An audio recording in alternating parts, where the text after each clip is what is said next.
Hello നമസ്കാരം, എല്ലാവർക്കും സഹകാരി rice പ്ലസിന്റെ മറ്റൊരു സെക്ഷനിലേക്ക് സ്വാഗതം.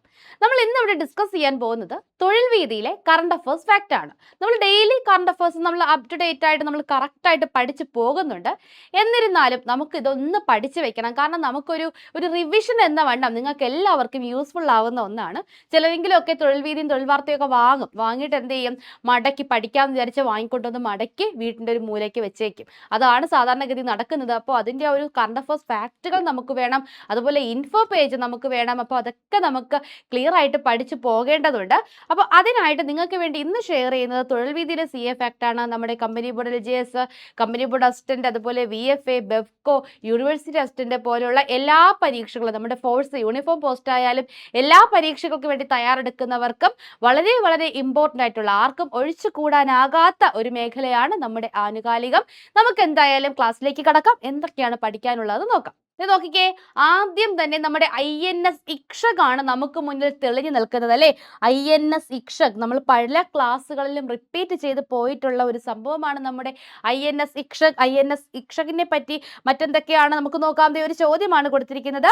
നാവികസേന തദ്ദേശീയമായി രൂപകൽപ്പന ചെയ്ത് നിർമ്മിച്ച മൂന്നാമത്തെ ഹൈഡ്രോഗ്രാഫിക് സർവേ കപ്പൽ, ലാർജ് ആണ്, ഹൈഡ്രോഗ്രാഫിക് സർവേ കപ്പൽ INS ഇക്ഷക് കമ്മീഷൻ ചെയ്തത് എന്നാണ് നമ്മുടെ ചോദ്യം. അപ്പൊ ഇതുപോലെ അടുത്തിടെ കമ്മീഷൻ ചെയ്യുന്ന നമ്മുടെ കപ്പലുകളൊക്കെ നമുക്ക് PSC പരിചയപ്പെടുത്താറുണ്ട് അല്ലെ. നിങ്ങൾ ഇത് അറിഞ്ഞില്ലെങ്കിൽ ഒന്ന് അറിഞ്ഞിരിക്കുക. ഇങ്ങനെ ഒരു സംവിധാനം വന്നിട്ടുണ്ടെന്ന് PSC നമുക്ക് ചോദ്യരൂപേണ ഇങ്ങോട്ട് നമ്മളെ അറിയിക്കാറുണ്ട്. അങ്ങനെ വന്നതാണ് നമ്മുടെ INS ഇക്ഷക്.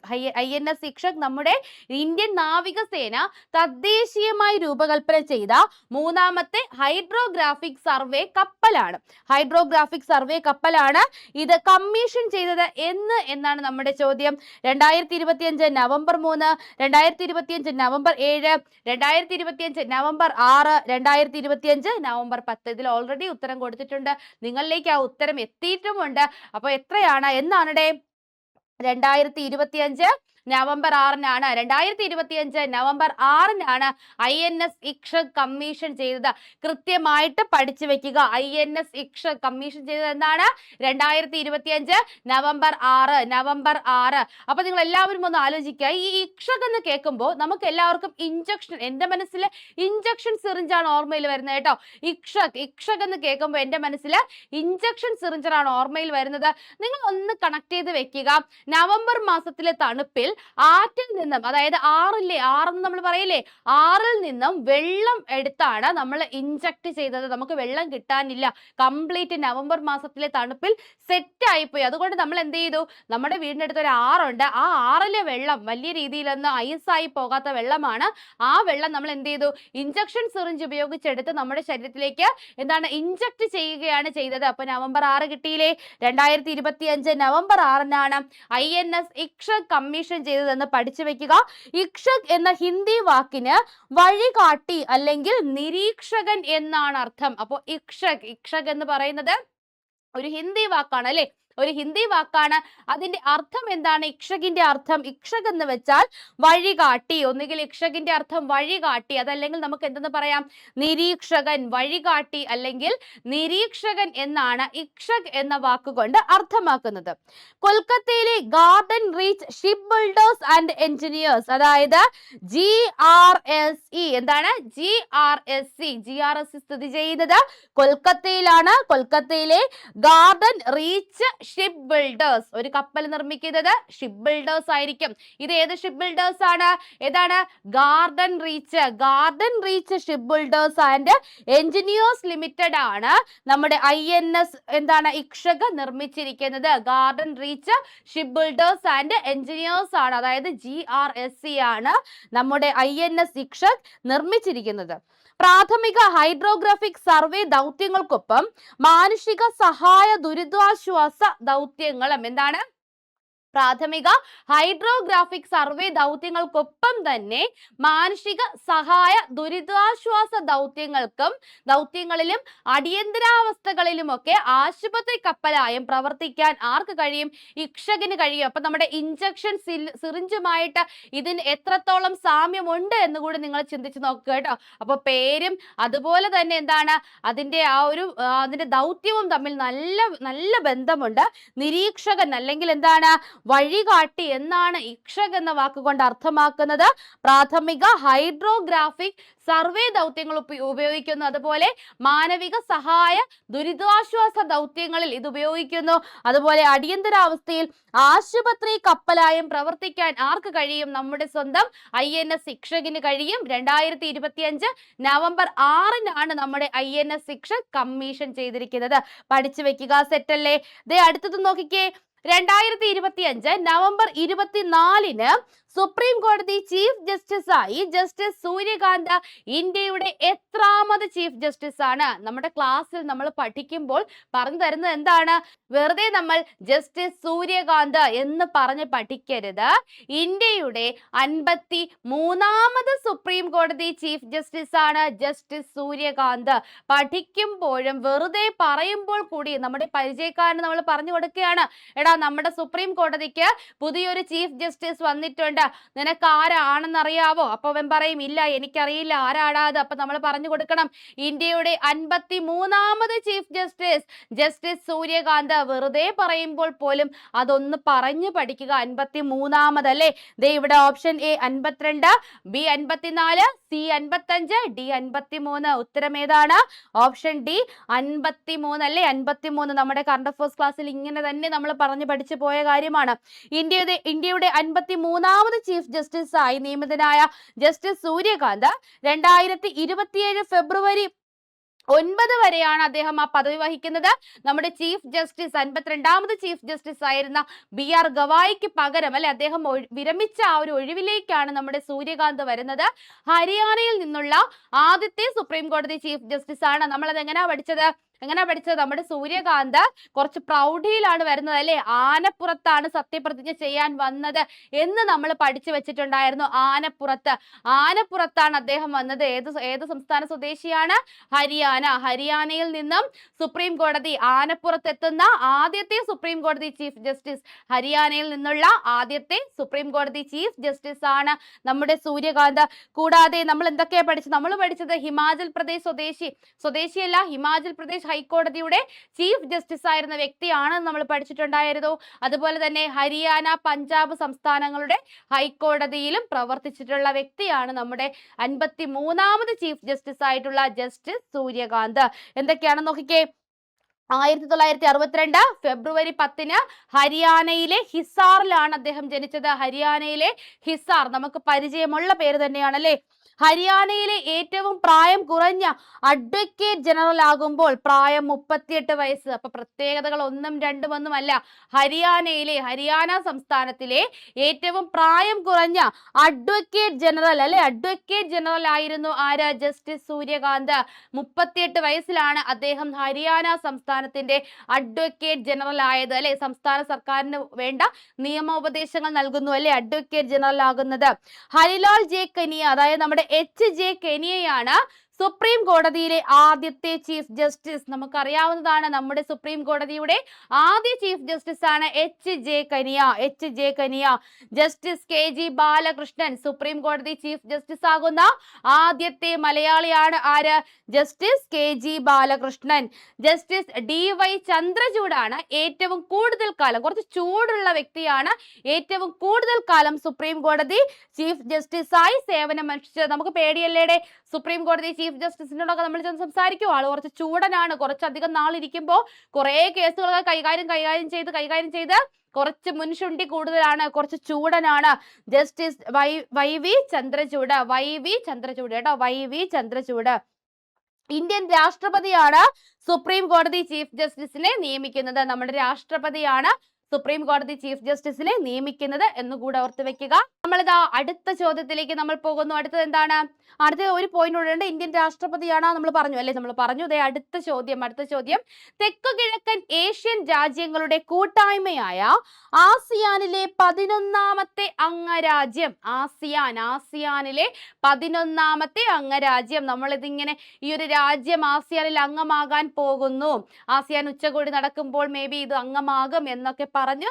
ആസിയാൻ അംഗമായപ്പോഴും നമ്മൾ ഡീറ്റെയിൽഡ് ആയിട്ട് പഠിച്ചതാണ് അല്ലേ. ഏതാണ്? കിഴക്കൻ തിമൂർ, ലാവോസ്, കംബോഡിയ, വിയറ്റ്നാം. ഏതാണ്? കിഴക്കൻ തിമൂർ ആണല്ലേ. കിഴക്കൻ തിമൂർ ആണ് ആസിയാനിൽ അംഗമായ 11ാമത്തെ അംഗരാജ്യം. 11 എന്നുള്ള കാര്യം ഓർത്ത് വെക്കുക. കിഴക്കൻ തിമൂർ 11. മലേഷ്യയിലെ കോലാലംപൂരിൽ നടന്ന 47ാമത് ആസിയാൻ ഉച്ചകോടി പഠിച്ചു വെക്കുക. 2025 നടന്നത് എത്രാമത്തെ ആസിയാൻ ഉച്ചകോടിയുടെ എത്രാമത് പതിപ്പ് എന്ന് ചോദിച്ചാൽ 47 ആണ്. ഇത് നടന്നത് മലേഷ്യയിലെ കോലാലംപൂരിലാണ്. എവിടെയാണ്? കോലാലംപൂരിൽ ഈ ഒരു അടയാളം, ഈ ക്വാ എന്ന് വായിക്കുന്ന അടയാളം പോലെയല്ലേ നമ്മളെ 7 ഇരിക്കുന്നത്. അതുപോലെ ആ ഒരു 7 കൊടുക്കുക. 47 അതായത് നമുക്ക് 45, 46, 47 ഇങ്ങനെയൊക്കെയാണ് നമുക്ക് ഓപ്ഷൻ വരുന്നത് കേട്ടോ. 47 അല്ലെങ്കിൽ 27, 37 അങ്ങനെയും വരാറുണ്ട്. അപ്പൊ 47 എല്ലാം വരയുള്ള നമ്പറാണ് കേട്ടോ. 4 എന്ന് എഴുതാൻ നമ്മൾ കൂടുതലും വരയ്ക്കല്ലേ ചെയ്യുന്നത്. വരകളുടെ നമ്പറാണ്. 7നും വരകളാണല്ലേ. അപ്പൊ 47ാമത് ആസിയാൻ ഉച്ചകോടിയാണ് എവിടെ നടന്നത്? കോലാലംപൂരിൽ നടന്നത്. കിഴക്കൻ തിമൂർ അഥവാ തിമോർ ലെസ്റ്റെ, നമ്മൾ അങ്ങനെ പഠിച്ചത്. തിമോർ ലെസ്റ്റെ എന്ന് കണ്ടാൽ പേടിച്ചു പോകരുത്. അയ്യോ PSCക്ക് തെറ്റി അല്ലേ, ചോദ്യം തെറ്റി. ഇതേ ഒരെണ്ണം ഡിലീഷൻ. അപ്പൊ നമ്മൾ ഇവിടെ ഒന്ന് നോക്കുമ്പോ അതിന്റെ ഉത്തരം, അതിന്റെ പേര് ഇങ്ങനെയും അറിയപ്പെടും. എന്താണ്? തിമോർ ലെസ്റ്റെ എന്നും അറിയപ്പെടുന്നു. തിമോർ ലെസ്റ്റയുടെ പ്രധാനമന്ത്രി സനാന ഗുസ്മാവോ. ആരാണ്? സനാന ഗുസ്മാവോ മറ്റു നേതാക്കൾക്കൊപ്പം അംഗത്വ പ്രഖ്യാപനത്തിൽ ഒപ്പുവെച്ചു. അപ്പൊ സനാന ഗുസ്മാവോയാണ് കിഴക്കൻ തിമൂർ അല്ലെങ്കിൽ തിമോർ ലെസ്റ്റയുടെ പ്രധാനമന്ത്രി. സനാന ഗുസ്മാവോയാണ്. പഠിച്ചു വെക്കുക. 47ാമത് ആസിയാൻ സമ്മിറ്റിൽ 11ാമത് രാജ്യമായിട്ടാണ് എന്ത് നിലവിൽ വന്നിരിക്കുന്നത്? നമ്മുടെ കിഴക്കൻ തിമൂർ വന്നിരിക്കുന്നത്. 2011 കിഴക്കൻ തിമൂർ അംഗത്വത്തിനായി അപേക്ഷിച്ചിരുന്നു. അപ്പൊ 11ാമത് അംഗമായിട്ടാണ് വന്നതെന്ന് നമ്മൾ പറഞ്ഞു. അവർ അപേക്ഷ കൊടുത്തതും ഏത് വർഷമാണ്? 2011. 2011 കിഴക്കൻ തിമൂർ അംഗത്വത്തിനായി അപേക്ഷിച്ചിരുന്നു. 14 വർഷത്തെ കാത്തിരിപ്പിനും നിരീക്ഷണ കാലയളവിനും ശേഷമാണ് പൂർണ്ണ അംഗത്വം നൽകിയിരിക്കുന്നത്. പഠിച്ചു വെക്കുക. സെറ്റല്ലേ? ക്ലിയർ അല്ലേ? നോക്കിക്കേ, കിഴക്കൻ തിമൂറിനെ കൂടാതെ മറ്റു ചില രാജ്യങ്ങൾ നോക്കിക്കേ. Brunei, Indonesia, Malaysia, Laos, Myanmar, Philippines, Singapore, Thailand, Vietnam, Cambodia എന്നിവയാണ് മറ്റ് അംഗരാജ്യങ്ങൾ. നമ്മൾ ആസിയാന്റെ കാര്യം പറഞ്ഞപ്പോഴത്തേക്കും നമ്മൾ ചോദിച്ചായിരുന്നു ഇന്ത്യ ആസിയാനിൽ അംഗമാണോ എന്ന് ചോദിച്ചപ്പോൾ ആണെന്നും അല്ലെന്നും ഒക്കെ നമുക്ക് ഉത്തരം കിട്ടി. ശരിയായിട്ടുള്ള ഉത്തരം എന്താണ്? ശരിയായിട്ടുള്ള ഉത്തരം അടുത്ത പോയിന്റ് പറഞ്ഞു കഴിയുമ്പോൾ നിങ്ങൾക്ക് മനസ്സിലാകും. അപ്പൊ മറ്റംഗങ്ങൾ നമ്മൾ പഠിച്ചു. ഇത് കാണുമ്പോൾ തന്നെ നമുക്ക് മനസ്സിലാവും ഇന്ത്യ അംഗമല്ല. അപ്പൊ ഇത്രയും വലിയൊരു സംഘടനയിൽ എന്തുകൊണ്ട് ഇന്ത്യ അംഗമല്ല? A for ഏഷ്യ അല്ലേ എന്നാണ് നമുക്ക് തോന്നുന്നത്. ആസിയാന്റെ A for ഏഷ്യ നമുക്ക് നോക്കാം. തെക്ക് കിഴക്കൻ ഏഷ്യൻ രാജ്യങ്ങൾക്കിടയിൽ തെക്കു കിഴക്കൻ ഏഷ്യൻ രാജ്യങ്ങളിൽ സാമ്പത്തിക വളർച്ച, സമാധാനം, സഹകരണം എന്നിവ പ്രോത്സാഹിപ്പിക്കുന്നതിനായി രൂപീകരിച്ച ഒരു പ്രാദേശിക കൂട്ടായ്മയാണ് നമ്മുടെ ആസിയാൻ. തെക്ക് കിഴക്കൻ രാജ്യങ്ങൾ. ഇന്ത്യ ഒരു തെക്ക് കിഴക്കൻ രാജ്യമല്ല. ഇന്ത്യ ഈസ്റ്റേൺ ഏഷ്യൻ രാജ്യമാണല്ലേ. ഏഷ്യയുടെ തെക്ക് വശത്ത് സ്ഥിതി ചെയ്യുന്ന ഒരു രാജ്യമാണ്. ഒരിക്കലും തെക്ക് കിഴക്കൻ രാജ്യമല്ല. തെക്ക് കിഴക്കൻ രാജ്യങ്ങൾ എന്ന് പറയുമ്പോൾ നമ്മുടെ തായ്ലൻഡും വിയറ്റ്നാമും അതുപോലെ മ്യാൻമറും അതൊക്കെയാണ് ഫിലിപ്പീൻസും ഒക്കെയാണ് തെക്ക് കിഴക്കൻ രാജ്യങ്ങൾ. ഇന്ത്യ തെക്ക് കിഴക്കൻ രാജ്യമല്ലാത്തത് കൊണ്ടാണ് ആസിയാനിൽ ഇന്ത്യ അംഗമല്ലാത്തത്. ആസിയാന്റെ ഫുൾ ഫോം നിങ്ങൾ പഠിച്ചു വെക്കുക. Association of south east Asian nations. Association of south east Asian nations എന്നാണ് ആസിയാന്റെ പൂർണ്ണ രൂപം. ക്ലിയർ ആയിട്ട് അത് പഠിച്ചു വെക്കുക. ഇന്തോനേഷ്യയിലെ ജക്കാർത്തയാണ് ആസിയാന്റെ ആസ്ഥാനം ചോദിച്ചു കഴിഞ്ഞാൽ പറയുക ഇന്തോനേഷ്യയിലെ ജക്കാർത്തയാണ്. ഇത് നിലവിൽ വന്നത് 1967 August 8 Indonesia, Malaysia, Philippines, Singapore, Thailand എന്നീ രാജ്യങ്ങൾ ചേർന്നാണ് ആസിയാൻ രൂപീകരിച്ചത്? 1967 ഓഗസ്റ്റ് 8. 1999 ശേഷം സംഘടന വിപുലീകരിക്കുന്നത് ഇത് ആദ്യമായിട്ടാണ്. അപ്പൊ 99 വരെയും അംഗരാജ്യങ്ങളെ ചേർത്തുകൊണ്ടിരുന്നു. 99 ശേഷം ഒരു രാജ്യം ആസിയാനിൽ അംഗമാകുന്നത് ഇത് ആദ്യമായിട്ടാണ്. അതിന്റെ മോട്ടോ, ആസിയാന്റെ മുദ്രാവാക്യം എന്നത് ഒരു ദർശനം, ഒരു സ്വത്വം, ഒരു സമൂഹം. അവരെന്താണ്, കിഴക്കൻ രാജ്യങ്ങൾ, തെക്ക് കിഴക്കൻ രാജ്യങ്ങളെല്ലാം ഒരു സമൂഹമാണ് എന്നാണ് അവർ ആഹ്വാനം ചെയ്യുന്നത്. One vision, one identity, one community. One vision, one identity, one community. ഒരു ദർശനം, ഒരു സ്വത്വം, ഒരു സമൂഹം. ആസിയാന്റെ ആപ്തവാക്യം പഠിച്ചു വെക്കുക കേട്ടോ. ക്ലിയർ അല്ലേ? അപ്പൊ ആസിയാനിൽ അംഗമായ 11ാമത് രാജ്യമാണ് ഏത്? കിഴക്കൻ തിമൂർ അല്ലെങ്കിൽ തിമൂർ ലെസ്റ്റെ എന്നറിയപ്പെടുന്നു. സെറ്റ്. അടുത്ത ചോദ്യത്തിലേക്ക് നമ്മൾ പോകുന്നു. 8ാം കേന്ദ്ര ശമ്പള കമ്മീഷൻ ചെയർപേഴ്സണായി നിയമിതനായത് ആരാണ്? 8ാം കേന്ദ്ര ശമ്പള കമ്മീഷൻ, 8ാമത് കേന്ദ്ര ശമ്പള കമ്മീഷൻ വന്ന വിവരം നമ്മൾ അറിഞ്ഞു അല്ലെ? നമ്മൾ എല്ലാവരും അറിഞ്ഞു. അശോക് കുമാർ മാത്തൂർ, ജസ്റ്റിസ് രഞ്ജന പ്രകാശ് ദേശായി, അരവിന്ദ് പനഗരിയ, ആശാ മേനോൻ. ആരാണ്? ജസ്റ്റിസ് രഞ്ജന പ്രകാശ് ദേശായി ആണല്ലേ. ശമ്പളമൊക്കെ സർക്കാർ ജീവനക്കാർക്ക് ശമ്പളമൊക്കെ കൂടും എന്ന് കേൾക്കുമ്പോൾ അവരുടെ ജീവിതത്തിൽ ഒരു പ്രകാശം വരും അല്ലെ, ഒരു രഞ്ജനയുള്ള ഒരു പ്രകാശം വരും. ആരാണ്? ജസ്റ്റിസ് രഞ്ജന പ്രകാശ് ദേശായി. ആണ് സുപ്രീം കോടതി മുൻ ജഡ്ജിയാണ് നമ്മുടെ രഞ്ജന പ്രകാശ് ദേശായി എന്ന് പറയുന്നത്. സുപ്രീം കോടതിയിലെ ജഡ്ജിയായിരുന്ന വ്യക്തിയാണ്. പ്രധാനമന്ത്രി നരേന്ദ്രമോദിയുടെ അധ്യക്ഷതയിൽ ചേർന്ന കേന്ദ്ര മന്ത്രിസഭാ യോഗമാണ് 2025 ഒക്ടോബർ 28-ന് 8ാം ശമ്പള കമ്മീഷന്റെ പ്രവർത്തന വ്യവസ്ഥകൾക്ക് അംഗീകാരം നൽകിയത്. 8ാമത്തേതാണ്, കൃത്യമായി പഠിച്ചു വെക്കുക. 8ാമത്തേതാണ്. ഒരു കേന്ദ്ര സർക്കാർ ജീവനക്കാർ, പ്രതിരോധ ഉദ്യോഗസ്ഥർ, അഖിലേന്ത്യാ സർവീസ് അംഗങ്ങൾ, മറ്റ് നിശ്ചിത വിഭാഗങ്ങൾ. അപ്പൊ നമുക്ക് അത്ര സന്തോഷപ്പെടാനില്ല. നമ്മൾ കേരള ഗവൺമെന്റിന്റെ കീഴിലാണല്ലേ. അപ്പോൾ സെൻട്രൽ ഗവൺമെന്റ് ജീവനക്കാർക്കാണ് കിട്ടുന്നത്.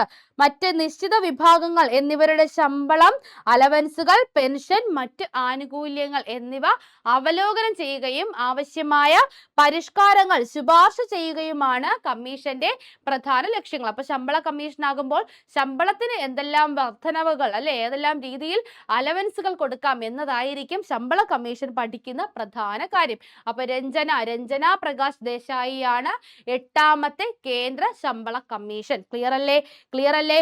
2016 ജനുവരി 1 മുതലാണ് 7ാം ശമ്പള കമ്മീഷൻ ശുപാർശകൾ നടപ്പിലാക്കിയത്. നോക്കിക്കേ, നമ്മുടെ ഓപ്ഷൻ എ അശോക് കുമാർ മാത്തൂർ അല്ലെങ്കിൽ AK മാത്തൂർ. അശോക് കുമാർ മാത്തൂർ ആണ് 7ാം ശമ്പള കമ്മീഷന്റെ അധ്യക്ഷനായിരുന്നത്. അശോക് കുമാർ മാത്തൂർ അല്ലെങ്കിൽ നമ്മൾ AK മാത്തൂർ എന്ന് നമ്മൾ പറയാറില്ലേ? AK മാത്തൂർ. സെറ്റല്ലേ? അടുത്ത ചോദ്യം എന്താണെന്ന് നമുക്ക് നോക്കാം. ഇന്ത്യൻ വ്യോമസേനയുടെ 2 വ്യത്യസ്ത യുദ്ധവിമാനങ്ങളിൽ യാത്ര ചെയ്ത ആദ്യത്തെ ഇന്ത്യൻ ഉപരാഷ്ട്രപതി. ഇത് പറഞ്ഞപ്പോൾ നമ്മൾ ഇന്ത്യൻ ഉപരാഷ്ട്രപതിയല്ല, ഇന്ത്യൻ രാഷ്ട്രപതി. ഇത് പറഞ്ഞപ്പോൾ നമ്മൾ പറഞ്ഞു എന്താണ്, നമ്മൾ ഒരു ക്വസ്റ്റ്യനില് 2 യുദ്ധവിമാനങ്ങളിൽ സഞ്ചരിച്ച ആദ്യത്തെ ഇന്ത്യൻ രാഷ്ട്രപതി ആര് എന്നൊരു ചോദ്യത്തെ രീതിയിൽ നമ്മൾ ഒരു ഓപ്ഷൻ കൊണ്ടുവന്നിട്ടുണ്ടായിരുന്നു.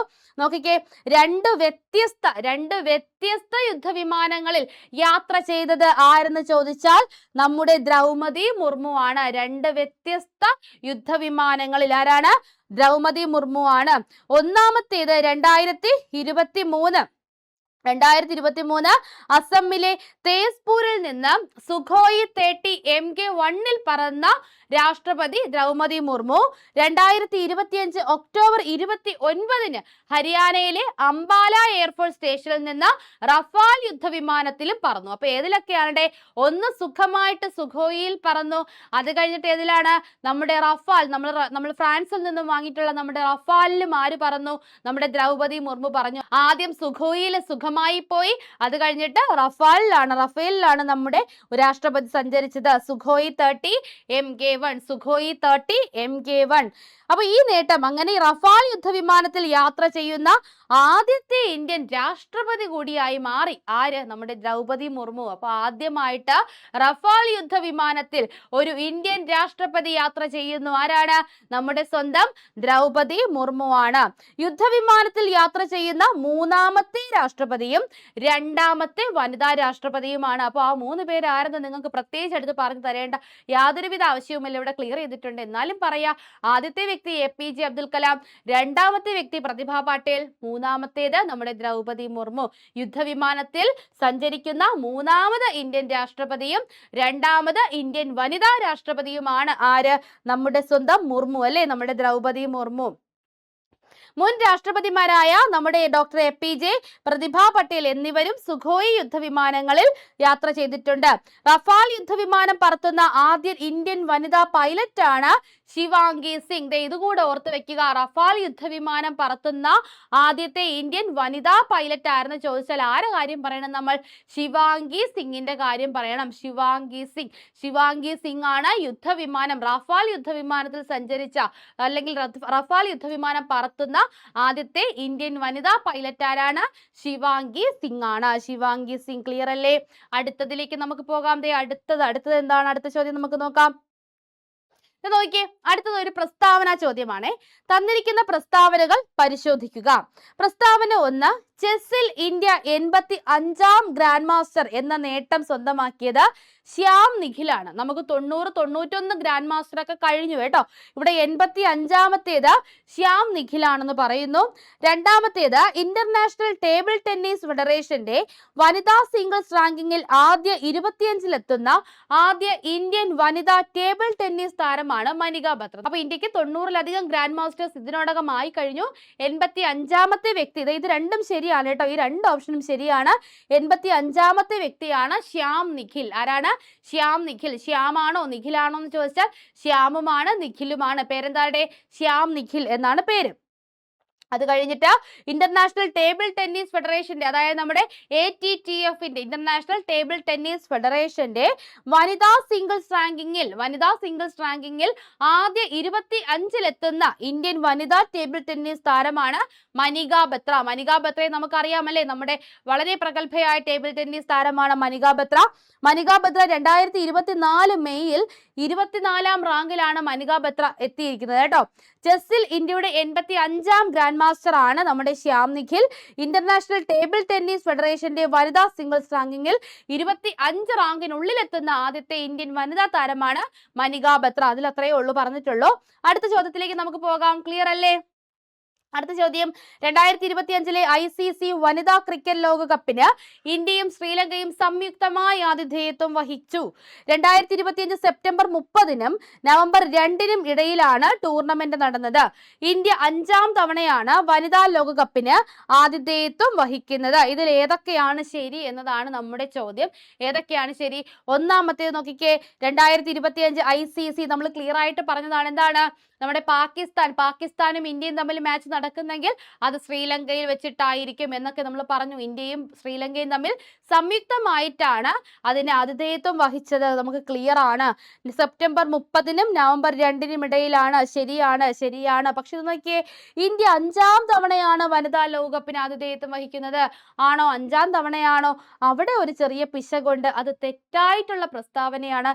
നമുക്ക് അതിന്റെ കണക്റ്റിംഗ് പോയിന്റ്സ് ഒന്ന് നോക്കാം. അപ്പൊ ഒന്നാമത് എഴുതിയിരിക്കുന്നത് തന്നെയാണ്, ഇന്ത്യയും ശ്രീലങ്കയും സംയുക്തമായിട്ടാണ് 2025-ലെ വനിതാ ക്രിക്കറ്റ് ലോകകപ്പിന് ആതിഥേയത്വം വഹിക്കുന്നത്. അത് സെപ്റ്റംബർ 30 മുതൽ നവംബർ 2 വരെയാണ് നടന്നത്. ഇതിനു മുമ്പ് ഇന്ത്യ 3 തവണ, എത്ര തവണയാണ്? 3 തവണയാണ് വനിതാ ലോകകപ്പിന് ആതിഥേയത്വം വഹിച്ചത്. 2025-ലേത് 5ാമത്തേതല്ല, 4ാം തവണയാണ്. അപ്പൊ 2025-ലേതും കൂടെ കൂട്ടുമ്പോൾ ഇന്ത്യ ആകെ മൊത്തം 4 തവണയാണ് വനിതാ ക്രിക്കറ്റ് ലോകകപ്പിന് വേദിയാകുന്നത്. ഇന്ത്യയായിരുന്നു ജേതാക്കളിലെ ആദ്യമായിട്ട് ഒരു വനിതാ ലോകകപ്പ് ഇന്ത്യ നേടിയിരിക്കുന്നത് അല്ലേ. അതുപോലെ ലോകകപ്പ് നേടുന്ന 3ാമത്തെ ഇന്ത്യൻ ക്യാപ്റ്റനായിട്ട് നമ്മുടെ ഹർമൻ പ്രീത് കൗറും മാറുന്നുണ്ടല്ലേ. നമ്മുടെ ക്ലാസ്സിൽ നമ്മൾ ഘോരം പറഞ്ഞ കാര്യമാണ്. ആർക്കൊക്കെ ശേഷം? കപിൽ ദേവിനും നമ്മുടെ MS ധോണിക്കും ശേഷം ഒരു ലോകകപ്പ് നേടുന്ന 3ാമത്തെ ഇന്ത്യൻ ക്യാപ്റ്റനായിട്ട് മാറി നമ്മുടെ ഹർമൻ പ്രീത് കൗർ. ലോകകപ്പ് നേടുന്ന ആദ്യത്തെ ഇന്ത്യൻ വനിതാ ക്യാപ്റ്റനായി മാറി ഹർമൻ പ്രീത് കൗർ. ക്ലിയർ അല്ലേടെ? ഓക്കെ, ഇതേ അടുത്തതിലേക്ക് പോകാം. അടുത്ത ചോദ്യം, താഴെ പറയുന്ന പ്രസ്താവനകൾ നിങ്ങൾ ശ്രദ്ധാപൂർവം വായിക്കൂ. ഒന്നാമത്തേത്, 2025 ഏഷ്യ കപ്പ് പുരുഷ ഹോക്കി ടൂർണമെന്റ് ബീഹാറിലെ രാജ്ഗീറിലാണ് നടന്നത്. ആണോ? 2025 ഓഗസ്റ്റ് 29 മുതൽ സെപ്റ്റംബർ 7 വരെയായിരുന്നു ടൂർണമെന്റ്. മൂന്നാമത്തേത്, ഈ ടൂർണമെന്റിലെ വിജയി 2028 ഹോക്കി ലോകകപ്പിന് യോഗ്യത നേടി. മുകളിൽ പറഞ്ഞ പ്രസ്താവനകളിൽ ശരിയേത്? ഏതടെ? നമ്മുടെ പുരുഷ ടീം അല്ലേ 2025 ഏഷ്യ കപ്പ് ഹോക്കി കിരീടം നേടിയത്? സ്വന്തം മണ്ണിൽ കിരീടം നേടിയെന്ന് പലതവണ നമ്മൾ പറഞ്ഞു പഠിച്ചതാണ്. ശരിയാണ്, അത് ബീഹാറിലെ രാജ്ഗീറിൽ തന്നെയാണ്. നടന്ന ഡേറ്റ് 2025 ഓഗസ്റ്റ് 29 മുതൽ സെപ്റ്റംബർ 7 വരെ തന്നെയായിരുന്നു. മൂന്നാമത്തേത് നോക്കിക്കേ, അങ്ങനെ ലോകകപ്പിന്റെ യോഗ്യത നേടോ? അതൊരു തെറ്റായിട്ടുള്ള പ്രസ്താവനയല്ലേ? അത് തെറ്റാണ്. നോക്കിക്കേ, ബീഹാറിലെ രാജ്ഗീറിലെ സ്പോർട്സ് യൂണിവേഴ്സിറ്റി ഹോക്കി സ്റ്റേഡിയത്തിലാണ് 2025 ഏഷ്യ കപ്പ് പുരുഷ ഹോക്കി ടൂർണമെന്റ് നടന്നത്. അപ്പോൾ മത്സരം 2025 ഓഗസ്റ്റ് 29 മുതൽ സെപ്റ്റംബർ 7 വരെയാണ് ഷെഡ്യൂൾ ചെയ്തത്. മൂന്നാമത്തെ സ്റ്റേറ്റ്മെന്റ് എങ്ങനെ തെറ്റി? 2028 ഹോക്കി ലോകകപ്പിന് യോഗ്യത നേടി. പക്ഷേ അത് എത്രയല്ല, 2028 2 വർഷത്തിന് മുന്നേ തന്നെ നടക്കുന്നുണ്ട്. അതായത് അടുത്ത വർഷം നടക്കുന്ന 2026 പുരുഷ ലോകകപ്പിനാണ് നമ്മുടെ രാജ്യം യോഗ്യത നേടിയിരിക്കുന്നത്. അപ്പൊ ഇന്ത്യ ആയിരുന്നു ജേതാക്കൾ. നമ്മൾ 2026 പുരുഷ ലോകകപ്പിന് യോഗ്യത നേടിക്കഴിഞ്ഞു. 2028 അല്ല എന്ന് നോട്ട് ചെയ്ത് വെക്കുക. അടുത്ത ചോദ്യത്തിലേക്ക് പോകുന്നു. 2025 ഇന്റർനാഷണൽ മൗണ്ടെയിൻ ബൈക്കിംഗ് ചലഞ്ച് സംഘടിപ്പിക്കുന്നതിനായി കേരള സർക്കാർ 75 ലക്ഷം രൂപ അനുവദിച്ചു. 2, വയനാട്ടിലെ പ്രിയദർശിനി ടീ പ്ലാന്റേഷനിലാണ് മത്സരം നടക്കുന്നത്. ഇന്ത്യൻ രാജ്യാന്തര സൈക്ലിസ്റ്റുകൾ ഇതിൽ പങ്കെടുത്തു. നമ്മളിത് പഠിച്ച കാര്യമാണ്, നിങ്ങൾക്ക് ഓർമ്മയുണ്ട് എന്ന് ഞാൻ വിശ്വസിക്കുന്നു. ഈ പരിപാടി യൂണിയൻ സൈക്ലിസ്റ്റ് ഇന്റർനാഷണൽ അംഗീകരിച്ചിട്ടില്ല. ഇതിൽ പറഞ്ഞതിൽ ശരിയായ പ്രസ്താവന ഏതെന്നാണ് നമ്മൾ ചോദിക്കുന്നത്. നമ്മൾ എന്താ പറഞ്ഞേ? വയനാട്ടിലെ വയലുകളിലൂടെയാണ് ആ സൈക്കിളുകൾ യാത്ര ചെയ്തത് അല്ലെ? വയനാട്ടിലെ വയലുകളിലൂടെയാണ് ആ സൈക്കിൾ യാത്ര ചെയ്തത് എന്ന് നമ്മൾ കൃത്യമായിട്ട് പഠിച്ചിട്ടുണ്ടായിരുന്നു. 2025 ഇന്റർനാഷണൽ മൗണ്ടെയിൻ ബൈക്കിംഗ് ചലഞ്ച് സംഘടിപ്പിക്കുന്നതിനായി കേരള സർക്കാർ 75 ലക്ഷം രൂപ അനുവദിച്ചു. പത്രത്തിലൂടെ നമ്മൾ ക്ലിയർ ആയിട്ട് കണ്ട കാര്യമല്ലേ? ശരിയാണ്. വയനാട്ടിലെ പ്രിയദർശിനി ടീ പ്ലാന്റേഷനിലാണ് മത്സരം നടക്കുന്നത്. വളരെ വളരെ ശരിയാണ്. ഇന്ത്യൻ രാജ്യാന്തര സൈക്ലിസ്റ്റുകൾ ഇതിൽ പങ്കെടുത്തു. അതും ശരിയാണ്. എന്നാൽ ഈ പരിപാടി യൂണിയൻ സൈക്ലിംഗ് ഇന്റർനാഷണൽ അംഗീകരിച്ചില്ല എന്ന് പറയുന്നത് അതൊരു തെറ്റല്ലേ? അത് തെറ്റാണ്. അംഗീകരിക്കാതെ നമുക്ക് നടത്താൻ പറ്റുമോ? ഉറപ്പായിട്ടും പറ്റില്ല. നമുക്ക് കണക്റ്റിംഗ് ഫാക്ട്സ് നോക്കാം. ഇന്റർനാഷണൽ മൗണ്ടെയിൻ ബൈക്കിംഗ് ചലഞ്ച് സംഘടിപ്പിക്കുന്നതിനായി 75 ലക്ഷം രൂപ അനുവദിച്ചു. ശരിയാണ്. അത് നടന്നത് എവിടെയാണ്? പ്രിയദർശിനി ടീ പ്ലാന്റേഷൻ വയനാട്ടിലാണ്. എന്നാൽ യുസിഐയുടെ യൂണിയൻ സൈക്ലിംഗ് ഇന്റർനാഷണലിന്റെ പൂർണ്ണ പിന്തുണയോടെയാണ് മത്സരം നടന്നത് എന്ന കാര്യം നിങ്ങൾ കൃത്യമായിട്ട് പഠിച്ചു വെക്കുക. Okay, clear. അടുത്ത ചോദ്യം നോക്കിയേ. 2025 ദേശീയ ഗെയിംസ് തന്നിരിക്കുന്നതിൽ ഏത് ഇനത്തിലാണ് കേരളം സ്വർണം നേടിയത്? വോളിബോൾ, പുരുഷ ഫുട്ബോൾ, കബഡി, ബാസ്കറ്റ്ബോൾ? ഏതാണ്ടേ നമ്മളത് ക്ലിയർ ആയിട്ട് പഠിച്ചതാണ്. പുരുഷ ഫുട്ബോൾ ആണ്. കാരണം എന്തായിരുന്നു? 28 വർഷങ്ങൾക്ക് ശേഷം അല്ലെ? 28 വർഷങ്ങൾക്ക് ശേഷമാണ് കേരളം ദേശീയ ഗെയിംസിൽ ഫുട്ബോൾ ചാമ്പ്യൻ ആകുന്നത്. 28 വർഷങ്ങൾക്ക് ശേഷമാണ്. നമ്മളത് കൃത്യമായിട്ട് പഠിച്ചതാണ്. ഫൈനലിൽ കേരളം ഉത്തരാഖണ്ഡിനെയാണ് പരാജയപ്പെടുത്തിയത്. 52-ാം മിനിറ്റിൽ ഗോകുൽ എസ് ആണ് നിർണായക ഗോൾ അടിച്ചത്. ഉത്തരാഖണ്ഡിനെ പരാജയപ്പെടുത്തിക്കൊണ്ടാണ് 38ാമത് ദേശീയ ഗെയിംസിൽ നമ്മൾ എന്ത് ചെയ്തത്? ഫുട്ബോളിൽ ചാമ്പ്യൻ ആയത്, ഫുട്ബോൾ കിരീടം നേടുന്നത്. ന്യൂഡൽഹിയിൽ നടന്ന 2025 ഖോ ലോകകപ്പിന്റെ പ്രാധാന്യം. ഖോ ലോകകപ്പ് നമ്മൾ എന്താണെന്ന് നോക്കാം. ഒന്നാമത്തേത്, ആദ്യത്തെ രാജ്യാന്തര ഖോ ടൂർണമെന്റ് ആയിരുന്നു. ഇന്ത്യ ഫൈനലിൽ പങ്കെടുത്തില്ല. ലോജിസ്റ്റിക്കൽ പ്രശ്നങ്ങൾ കാരണം ടൂർണമെന്റ് റദ്ദാക്കി.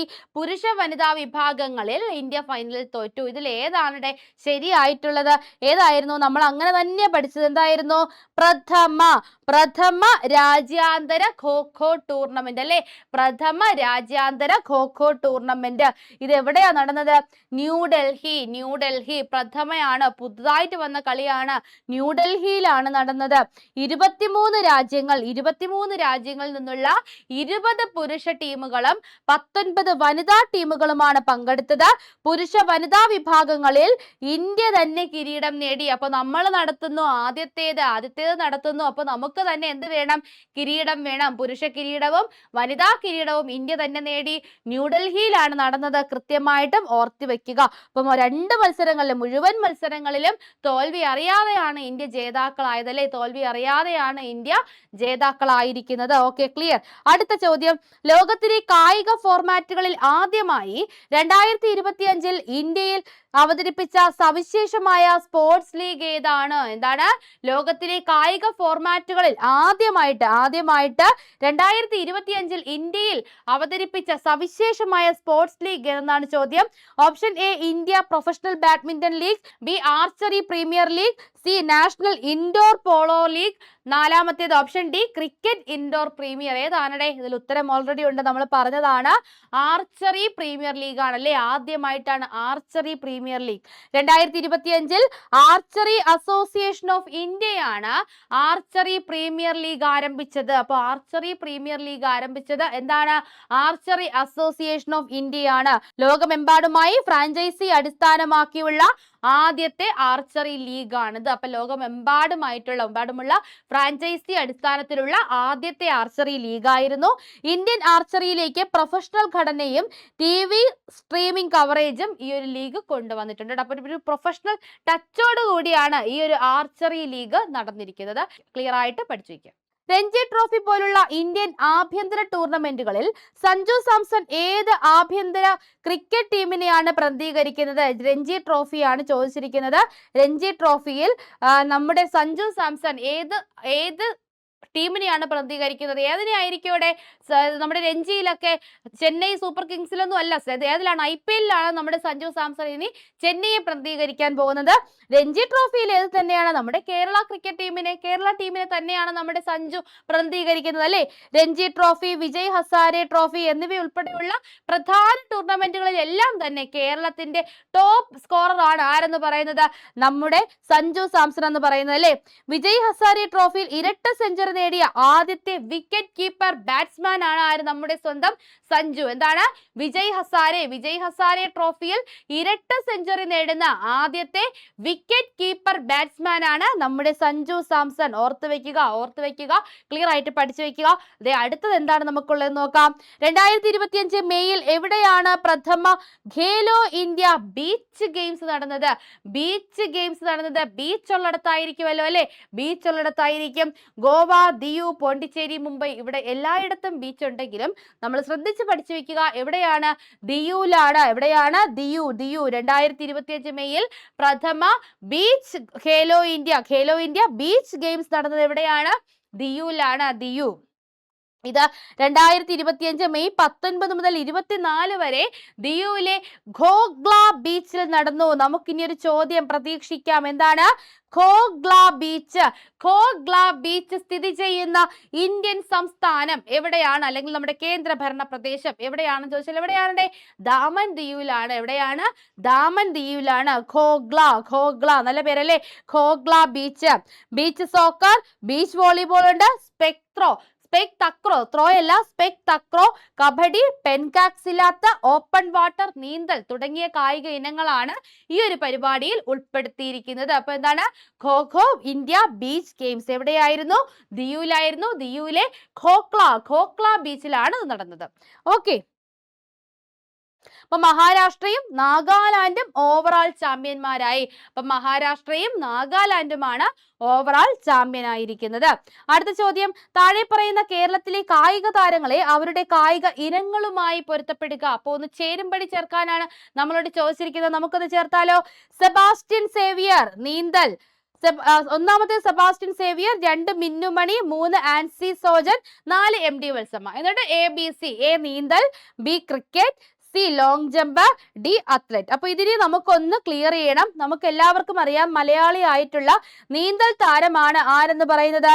നമ്മുടെ സ്വന്തം സെബാസ്റ്റ്യൻ സേവിയർ എന്ന് പറയുന്നത് നമുക്കത് ക്ലിയർ ആയിട്ട് അറിയാവുന്നതാണ്. അടുത്തത് എന്താണ്? മിന്നുമണി. മിന്നുമണി നമ്മുടെ പൊന്നുമണി. IPL ലേലത്തിലും നമ്മൾ ആരെ കണ്ടു? നമ്മൾ മിന്നുമണിയെ കണ്ടു. നമ്മുടെ വനിതാ ക്രിക്കറ്റ് താരമാണ് ആരെന്ന് പറയുന്നത്? നമ്മുടെ മിന്നുമണി എന്ന് പറയുന്നത്. അത് വളരെ വളരെ ശരിയായിട്ടുള്ള കാര്യമാണ്. അടുത്തതാരാണ്? ആൻസി സോജൻ. ആൻസി സോജൻ നമ്മൾ പഠിച്ചു വെച്ചിട്ടുണ്ട്. ഏതാണ്? ലോങ് ജമ്പ് താരം തന്നെയാണ് ആരെന്ന് പറയുന്നത്? ആൻസി സോജൻ. MD വത്സമ്മ, നമുക്കൊന്നും പറയാനില്ല, നമ്മുടെ അത്ലറ്റ് ആണ്. ആര്? MD വത്സമ്മ. അപ്പൊ ഇതിലെല്ലാം കറക്റ്റ് ആയിട്ട് അവർ യോജിപ്പിച്ച് വെച്ചിട്ടുണ്ട് കേട്ടോ, യോജിപ്പിച്ച് വെച്ചിട്ടുണ്ട്. ക്ലിയർ ആയിട്ട് പഠിച്ചു വെക്കുക. എന്താണ്? മിന്നുമണി. മിന്നുമണി ക്രിക്കറ്റ് ആണ്. സെബാസ്റ്റ്യൻ സേവിയർ നമ്മുടെ നീന്തൽ താരമാണ്. ആൻസി സോജൻ നമ്മുടെ ലോങ് ജമ്പ് താരമാണ്. MD വത്സമ്മ അത്ലറ്റ് ആണ്. നമുക്ക് അതിന്റെ കണക്ടിംഗ് പോയിന്റ്സ് നോക്കാം. എന്തൊക്കെയാണ്? സഞ്ജു സാംസൺ കേരളത്തിൽ ജനിച്ച ക്രിക്കറ്റ് താരം. ഇന്ത്യ പുരുഷ ടീം താരമാണ് സഞ്ജു. മിന്നുമണി കേരളത്തിൽ നിന്നുള്ള വനിതാ ഓൾറൗണ്ടർ ആണ്. ആര്? നമ്മുടെ മിന്നുമണി, നമ്മുടെ പൊന്നുമണി. ആൻസി ജോസൻ ആരാണ്? ആൻസി സോജൻ കേരള അത്ലറ്റ് ആണ്. ലോങ് ജമ്പ് ആണ് സ്പെഷ്യൽ കേട്ടോ. ആൻസി സോജൻ അത്ലറ്റ് ആണ്. ലോങ് ജമ്പ് ആണ് സ്പെഷ്യൽ. ലോങ് ജമ്പും പിന്നെന്താണ് അത്ലറ്റും തന്നു കഴിഞ്ഞാൽ ആൻസി നമ്മൾ ക്ലിയർ ആയിട്ട് ലോങ് ജമ്പിൽ യോജിപ്പിക്കണം. മറ്റൊരു വ്യക്തിയെ കൂടെ നമുക്ക് പഠിക്കാം. TC മാത്യു. TC മാത്യു ആരാണ്? TC Mathew Kerala sports administrator ആണ്. അതുപോലെ തന്നെ മുൻ BCCI വൈസ് പ്രസിഡന്റ് കൂടിയാണ്. ആര്? TC മാത്യു. TC മാത്യു പഠിച്ചു വെക്കുക, ക്ലിയർ ആയിട്ട് പഠിച്ചു വെക്കുക. അടുത്ത ചോദ്യം എന്താണ്? Olympic council of Asia OCA. OCA എന്താണ്? ഒളിമ്പിക്സ് കൗൺസിൽ ഓഫ് ഏഷ്യയുടെ പ്രസിഡന്റായി തിരഞ്ഞെടുക്കപ്പെട്ട ആദ്യത്തെ ഇന്ത്യക്കാരനാരാണ്? നമ്മൾ പലതവണ പറഞ്ഞു പോയിട്ടുള്ള കാര്യമാണ്. ഒളിമ്പിക്സ് കൗൺസിൽ ഓഫ് ഏഷ്യയുടെ, ഒളിമ്പിക്സ് കൗൺസിൽ ഓഫ് ഏഷ്യ, ഏഷ്യയിലെ ഒളിമ്പിക്സുമായി ബന്ധപ്പെട്ട ഉപദേശങ്ങൾ നൽകാൻ ഒളിമ്പിക്സ് കൗൺസിൽ ഓഫ് ഏഷ്യയുടെ പ്രസിഡന്റായി തിരഞ്ഞെടുക്കപ്പെട്ട ആദ്യ ഇന്ത്യക്കാരൻ വിക്രാന്ത് സിൻഹ, വിശ്വനാഥ് ആനന്ദ്, രൺധീർ സിംഗ്, അർജുൻ ഗോയൽ. അപ്പൊ നമ്മൾ രൺബീർ സിംഗ് എന്നൊക്കെ പറയുന്നത് പോലെ രൺധീർ സിംഗ് ആരാണ്? രൺധീർ സിംഗ്. രൺധീർ സിംഗ് ആണ് ഒളിമ്പിക് കൗൺസിൽ ഓഫ് ഏഷ്യയുടെ എന്താണ് പ്രസിഡന്റായി തിരഞ്ഞെടുക്കപ്പെട്ട ആദ്യത്തെ ഇന്ത്യക്കാരനാണ്. ആര്? രൺധീർ സിംഗ്. എന്താണ് കണക്ടിംഗ് പോയിന്റ്സ് തന്നിരിക്കുന്നതെന്ന് പറയാം. എന്താണ്? നമ്മുടെ ഒളിമ്പിക്സ് കൗൺസിലിന്റെ OCAയുടെ 44ാമത് ജനറൽ അസംബ്ലിയാണ് എന്താണ് നമ്മുടെ അസോസിയേഷന്റെ പ്രസിഡന്റ് ആയിട്ട് രൺധീർ സിംഗിനെ തിരഞ്ഞെടുത്തത്. 44ാമത് ജനറൽ അസംബ്ലിയിൽ ഷൂട്ടിംഗ് ഇനങ്ങളിൽ 5 തവണ ഒളിമ്പിക്സിൽ പങ്കെടുത്ത വ്യക്തിയാണ് രൺധീർ. അപ്പോൾ രൺധീർ സിംഗ് ഏത് കായിക ഇനവുമായി ബന്ധപ്പെട്ടതാണെന്ന് ചോദിച്ചാൽ എന്താണ്? ഷൂട്ടിംഗ്. ഇന്ത്യൻ ഷൂട്ടർ ആണ്. ആര്? രൺധീർ സിംഗ്. 2028 വരെ അദ്ദേഹത്തിന് ഈ ഒരു സ്ഥാനം തുടരാം. അദ്ദേഹം പഞ്ചാബിലെ പട്യാല സ്വദേശിയാണ് കേട്ടോ, കൃത്യമായിട്ട് പഠിച്ചു വെക്കുക. 2028 വരെ തുടരാം. അദ്ദേഹം ഒരു ഷൂട്ടർ ആണ്, ഇന്ത്യൻ ഷൂട്ടിംഗ് താരമാണ്. പലതവണ ഒളിമ്പിക്സിൽ ഇന്ത്യക്ക് വേണ്ടി പങ്കെടുത്ത വ്യക്തിയാണ്. ആര്? രൺധീർ സിംഗ്. പഠിച്ചു വെക്കുക.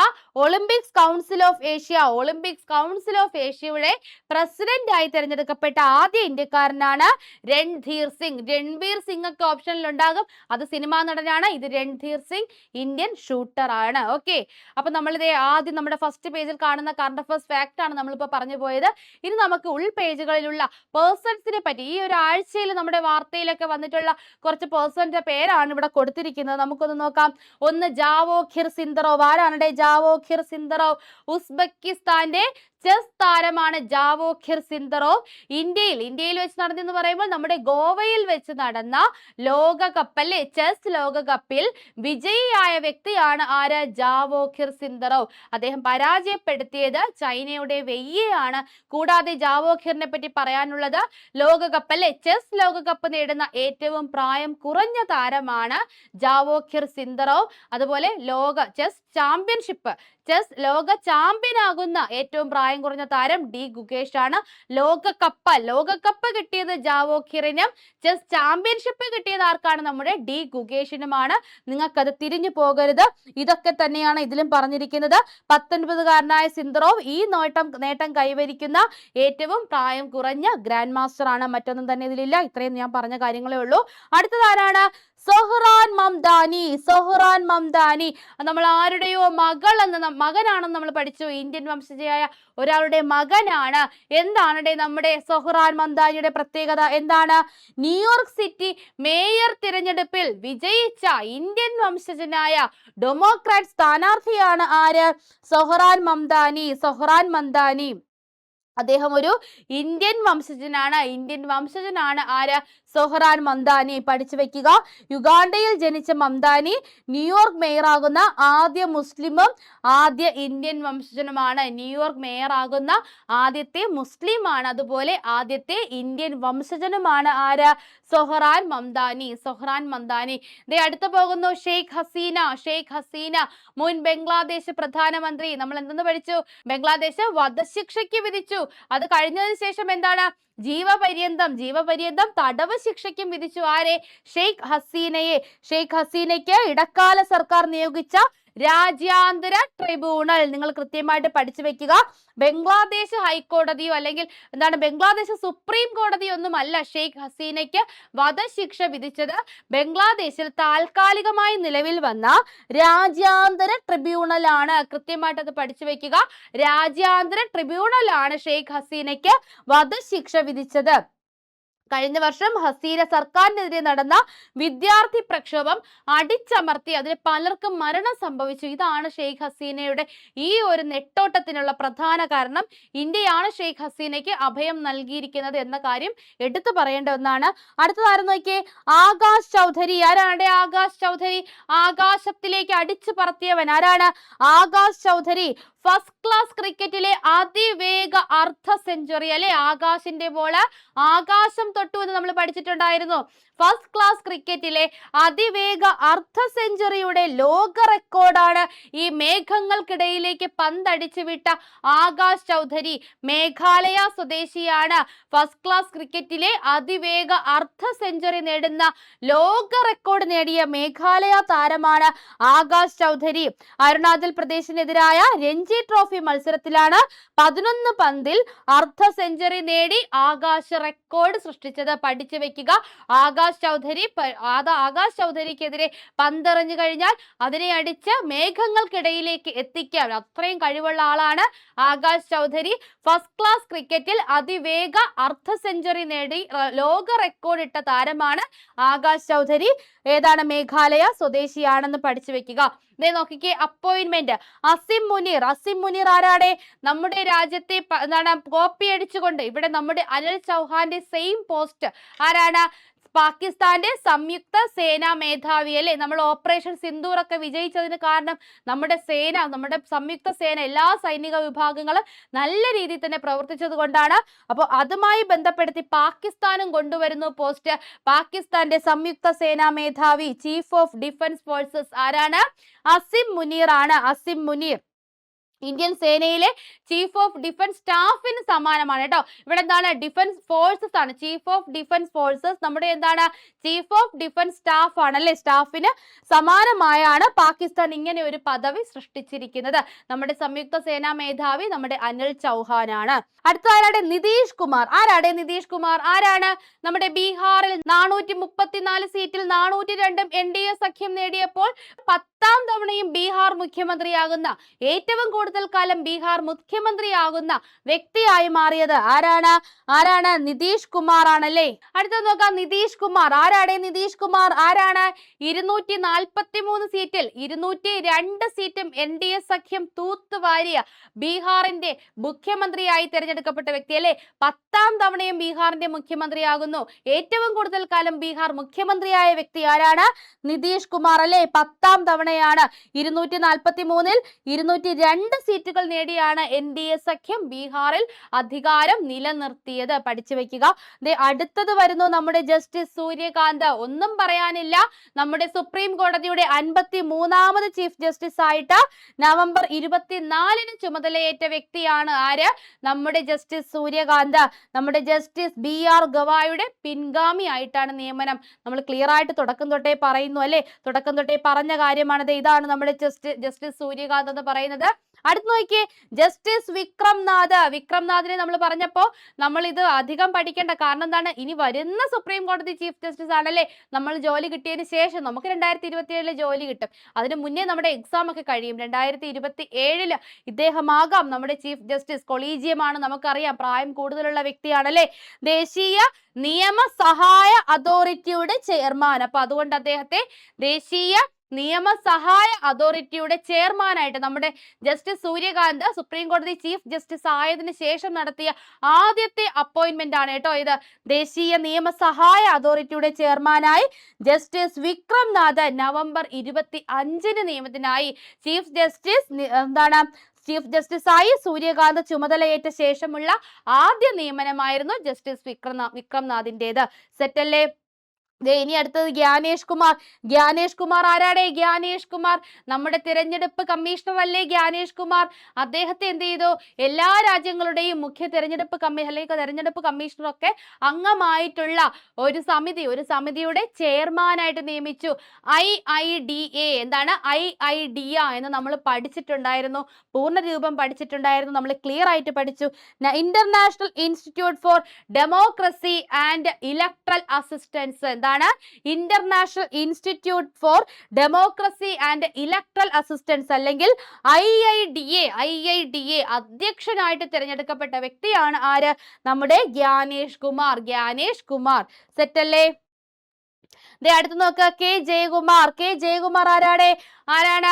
നമ്മുടെ തിരുവിതാംകൂർ ദേവസ്വം ബോർഡിന്റെ പ്രസിഡന്റ് ആയിട്ട് നിയമിതനായ നമ്മുടെ മുൻ ചീഫ് സെക്രട്ടറി ആണ് കെ ജയകുമാർ. നമ്മുടെ മുൻ ചീഫ് സെക്രട്ടറി ആയിരുന്ന വ്യക്തിയാണ് കെ ജയകുമാർ. അദ്ദേഹത്തെ നമ്മുടെ തിരുവിതാംകൂർ ദേവസ്വം ബോർഡിന്റെ പ്രസിഡന്റ് ആയിട്ടാണ് നിയമിച്ചിരിക്കുന്നത്. അടുത്തു വരുന്നു റസൂൽ പൂക്കുട്ടി. IFFK നടക്കാൻ പോകുന്ന സാഹചര്യത്തിൽ നമ്മുടെ സംസ്ഥാന ചലച്ചിത്ര അക്കാദമിയുടെ ചെയർമാനായിട്ട് നിയമിച്ചിരിക്കുന്ന വ്യക്തിയാണ് ആര്? നമ്മുടെ റസൂൽ പൂക്കുട്ടിക്ക് മുമ്പേ നമ്മുടെ പ്രേംകുമാർ ആയിരുന്നു. നമ്മുടെ സംസ്ഥാന ചലച്ചിത്ര അക്കാദമിയുടെ പ്രസിഡന്റ് ആകുന്ന ആദ്യത്തെ ചലച്ചിത്ര നടനാണ് പ്രേംകുമാർ. അദ്ദേഹം ആക്ടിംഗ് ആയിരുന്നു, അദ്ദേഹം അറിഞ്ഞില്ല എന്നൊരു പ്രസ്താവനയൊക്കെ നമ്മൾ കണ്ടതാണല്ലേ. അപ്പൊ ഓസ്കാർ പുരസ്കാര ജേതാവായ സൗണ്ട് ഡിസൈനർ ആണ് നമ്മുടെ റസൂൽ പൂക്കുട്ടി. താരസംഘടന അമ്മയുടെ ജനറൽ സെക്രട്ടറി കൂടിയായ കുക്കു പരമേശ്വരനാണ് വൈസ് ചെയർപേഴ്സൺ. അപ്പൊ അമ്മയുടെ ജനറൽ സെക്രട്ടറി കൂടിയാണ് ആര്? കുക്കു പരമേശ്വരനാണ് വൈസ് ചെയർപേഴ്സൺ. കൃത്യമായിട്ട് പഠിച്ചു വെക്കുക, ഓർത്തു വെക്കുക. ഇനി ഇവന്റ്സ്, കഴിഞ്ഞ ആഴ്ചയിലെ ഇവന്റ്സ് എന്തൊക്കെയാണെന്ന് നമുക്ക് നോക്കാം.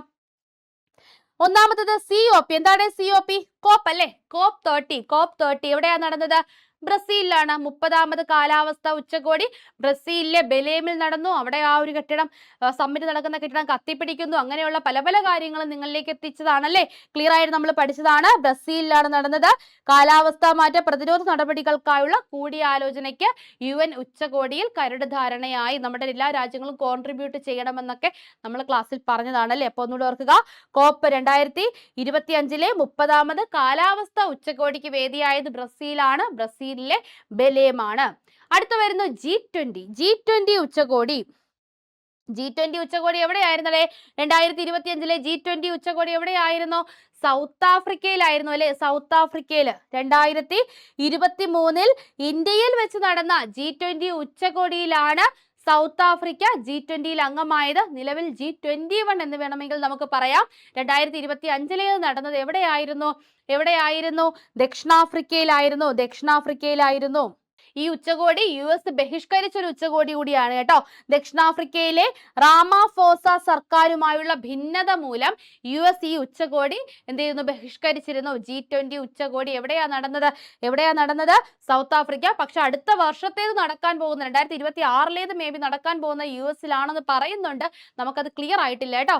അടുത്ത വനിതാ ലോകകപ്പ് ICC വനിതാ ഏകദിന ക്രിക്കറ്റ് ലോകകപ്പ് കിരീടം സ്വന്തമാക്കിയത് ഇന്ത്യയാണ്. നമ്മൾ പഠിച്ചു, നമ്മുടെ ദക്ഷിണാഫ്രിക്കയെയാണ് പരാജയപ്പെടുത്തിയത്. ലാറ ലെവ്റോട്ട് ആണ് ദക്ഷിണാഫ്രിക്കയുടെ ക്യാപ്റ്റൻ. ഇന്ത്യൻ ക്യാപ്റ്റൻ ആരാണ്? നമ്മുടെ ഹർമൻപ്രീത് കൗർ ആണ്. പ്ലെയർ ഓഫ് ദി മാച്ച് ആയത് ഷഫാലി വർമ്മയാണ്. പ്ലെയർ ഓഫ് ദി ടൂർണമെന്റ് ആയത് ദീപ്തി ശർമ്മയാണ്. നമ്മുടെ വനിതാ IPL ലേലത്തിൽ ഏറ്റവും കൂടുതൽ വിലയേറിയ താരമായി മാറിയ വ്യക്തി കൂടിയാണ് ആര്? ദീപ്തി ശർമ്മ. അപ്പൊ ഇത്രയും പഠിച്ചു വെക്കുക. ഇത് ഇന്ത്യയുടെ പ്രഥമ കിരീടമാണ്, നമ്മൾ പറഞ്ഞു പോയ കാര്യമാണ്. അടുത്ത് നോക്കാം, കബഡി ലോകകപ്പ്. നമ്മൾ ഈ കബഡി ലോകകപ്പിനെ പറ്റി പറഞ്ഞപ്പോൾ നമ്മൾ പറഞ്ഞായിരുന്നു ബംഗ്ലാദേശിന്റെ ദേശീയ കായിക വിനോദമാണ് കബഡി എന്ന് പറഞ്ഞു അല്ലെ.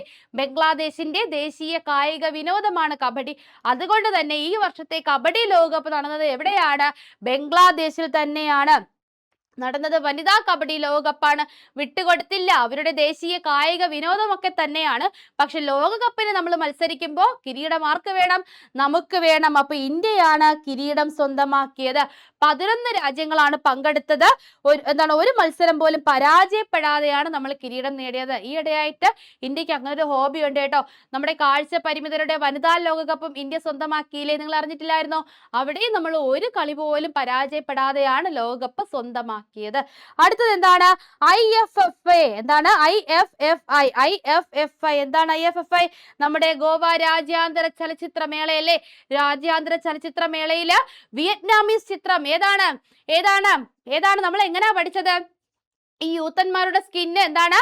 ഫയർ ആണ്. നമ്മൾ തൊട്ട് കഴിഞ്ഞാൽ നമ്മൾ എന്തായിപ്പോവും? നമ്മൾ ആഷ് ആയിപ്പോവും, നമ്മൾ ചാരമായി പോകും അല്ലേ? യൂത്തന്മാരുടെ സ്കിന്ന് ഫയർ ആണ്. തൊട്ട് കഴിഞ്ഞാൽ നമ്മൾ എന്തായി പോകും?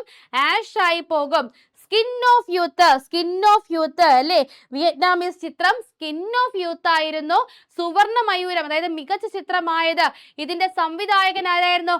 തൊട്ടാൽ എന്താണ്? ഫയർ ആണ്. തൊട്ടാൽ ആഷ് ആയിപ്പോകും.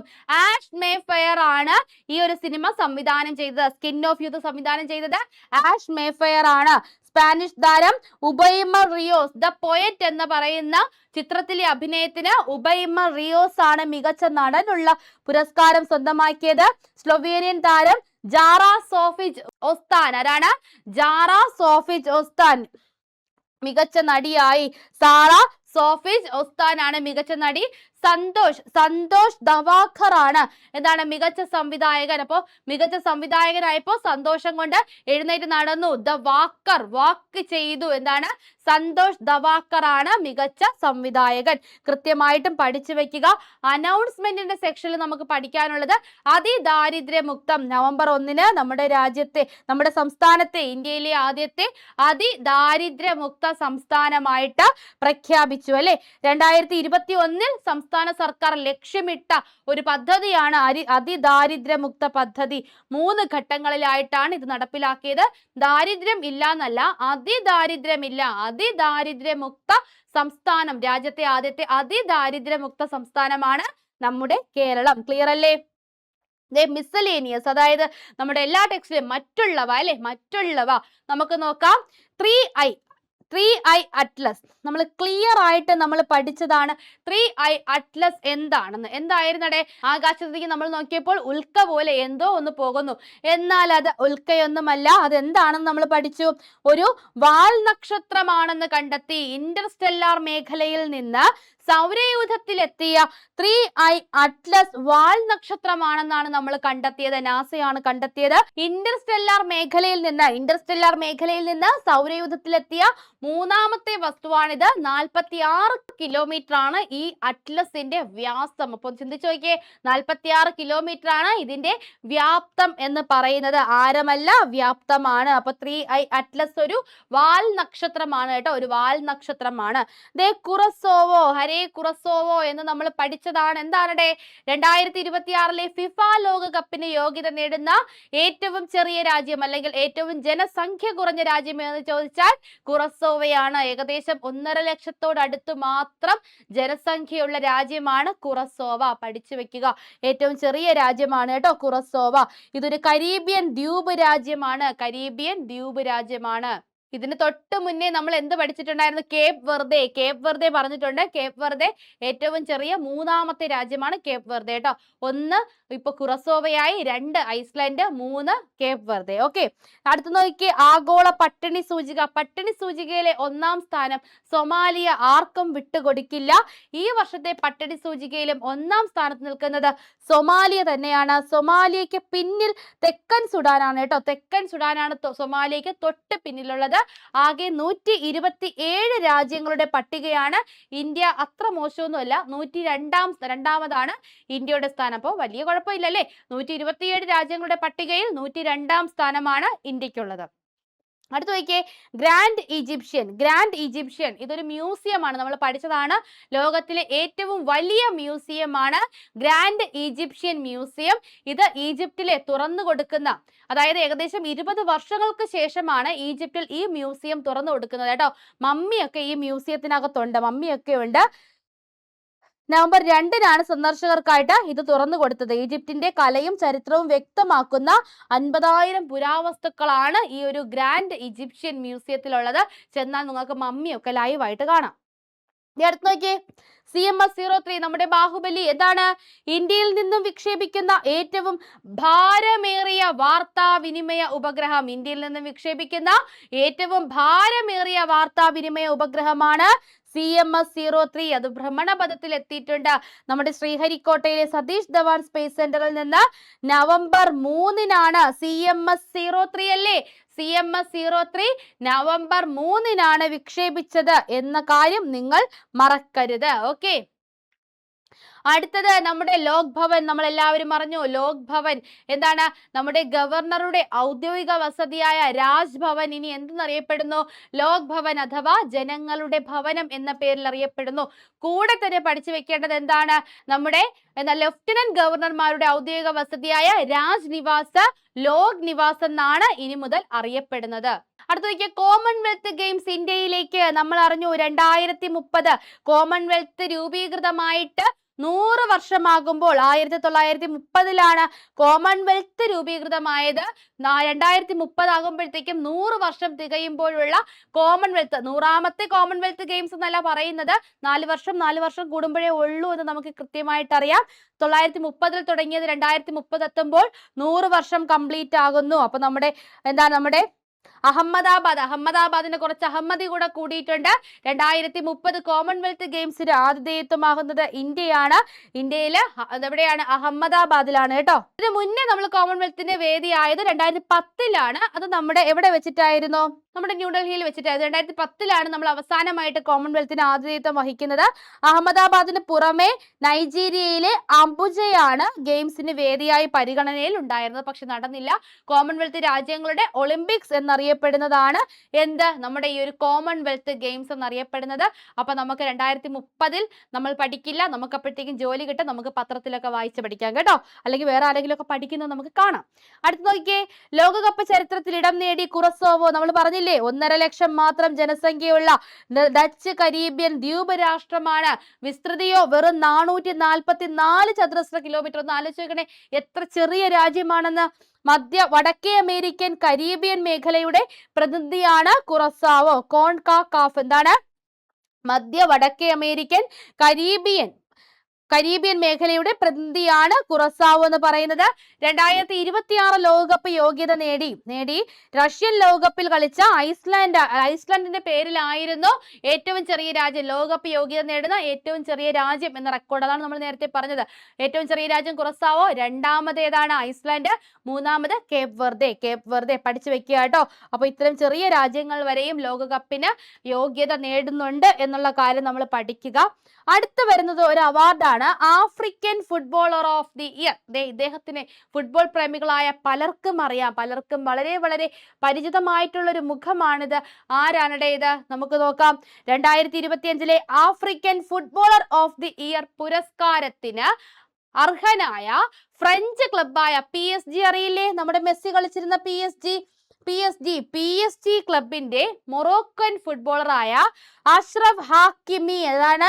അഷ്റഫ് എന്ന് വേണമെങ്കിൽ നമുക്ക് പറയാം, അഷ്റഫ് എന്നും പറയാം. അഷ്റഫ് ഹാക്കിമി. ഹാക്കിമിയാണ് ഈ കാണുന്നത്. ഏത് രാജ്യത്തിന്റെ കളിക്കാരനാണ്? മൊറോക്കോയുടെ താരമാണ് ആര്? ഹാക്കിമി. 52 വർഷത്തിനിടെ ആഫ്രിക്കൻ ഫുട്ബോളർ പുരസ്കാരം നേടുന്ന ആദ്യ പ്രതിരോധ നിര താരമാണ് ഹാക്കിമി. അപ്പൊ ഹാക്കിമി ഒരു ഡിഫൻഡർ ആണ് കേട്ടോ. 52 വർഷത്തിന് ശേഷമാണ് ഒരു ഡിഫൻഡർക്ക്, 52 വർഷത്തിനിടെ ഒരു ഡിഫൻഡർക്ക് African footballer of the year പുരസ്കാരം കൊടുക്കുന്നത് ഇത് ആദ്യമായിട്ടാണ് കേട്ടോ.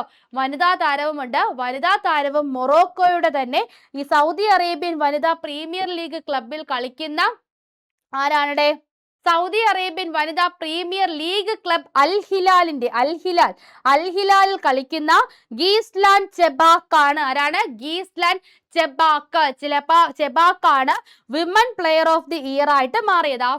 African footballer of the year പുരസ്കാരം പുരുഷ താരം ചോദിച്ചാൽ ഹക്കിമിയാണ്. വനിതാ താരം ചോദിച്ചാൽ ആരാണ്? ചെബാക്കാണ്. ഗീസ്ലാൻ ചെബാക്ക്. ആരാണ്? ഗീസ്ലാൻ ചെബാക്കാണ്. ക്ലിയർ അല്ലേ?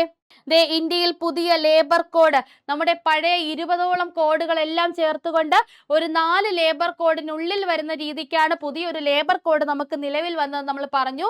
രാജ്യത്തെ തൊഴിൽ നിയമങ്ങളിൽ നിർണായക മാറ്റം വരുത്തി പുതിയ തൊഴിൽ ചട്ടങ്ങൾ പ്രാബല്യത്തിൽ വരുന്നു. നിലവിലുള്ള 29 തൊഴിൽ നിയമങ്ങൾ എത്രയാണ്?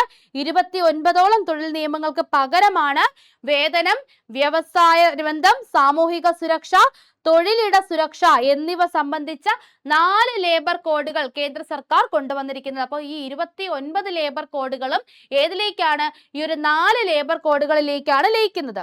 അസംഘടിത മേഖലയിലെ തൊഴിലാളികൾക്കും അടിസ്ഥാന തൊഴിലാളികൾക്കും അടിസ്ഥാന മിനിമം വേതനം നിയമപരമാക്കിയതുൾപ്പെടെയുള്ള പരിഷ്കാരങ്ങൾ നമ്മുടെ ലേബർ കോഡിലുണ്ട്. അതായത് ഒരു മിനിമം വേജ്, എല്ലാ കാര്യങ്ങൾക്കും ഒരു അടിസ്ഥാന വേതനം ഉണ്ടായിരിക്കണം എന്ന ഒരു പരിഷ്കാരം കൂടി നമ്മുടെ ലേബർ കോഡ് കൊണ്ടുവന്നിട്ടുണ്ട്. ഗിഗ് മേഖലയിലെ പുതുതലമുറ ജോലികളെ വളരെ നിയമപരിധിയിൽ കൊണ്ടുവരുന്നതാണ് പുതിയ കോഡുകൾ. എന്താണ് ഈ ഗിഗ് മേഖല എന്ന് പറയുന്നത്? എന്താണ്? ഈ കരാർ അടിസ്ഥാനത്തിലൊക്കെ ജോലി ചെയ്യില്ലേ? നമ്മളിപ്പോ ഇവിടെ കുറച്ച് ജോലിയുണ്ട്, നിങ്ങളൊന്ന് വന്ന് ചെയ്യാവോ എന്ന് പറയുമ്പോൾ വന്ന് ചെയ്തിട്ട് കൊടുക്കുന്നു. അവർ പെർമനന്റ് എംപ്ലോയി ആണോ? അല്ല. ചില കരാറുകളുടെയൊക്കെ അടിസ്ഥാനത്തിൽ അല്ലെങ്കിൽ ചില പ്രത്യേക സമയത്ത് നമുക്ക് ജോലിക്കാരെ ആവശ്യമുള്ളപ്പോൾ മാത്രം നമ്മൾ അവരെ വിളിക്കുന്നു.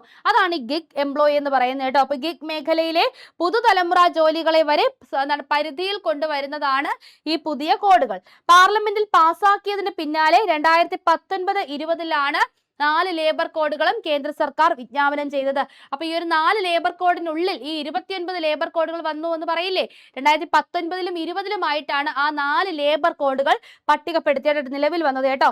ഭരണഘടനയിലെ പൊതു പട്ടികയിൽ പെടുന്നതാണ് തൊഴിൽ. ഇപ്പൊ ഭരണഘടനയിലെ പൊതു പട്ടികയിലാണ് തൊഴിൽ പെടുന്നത്.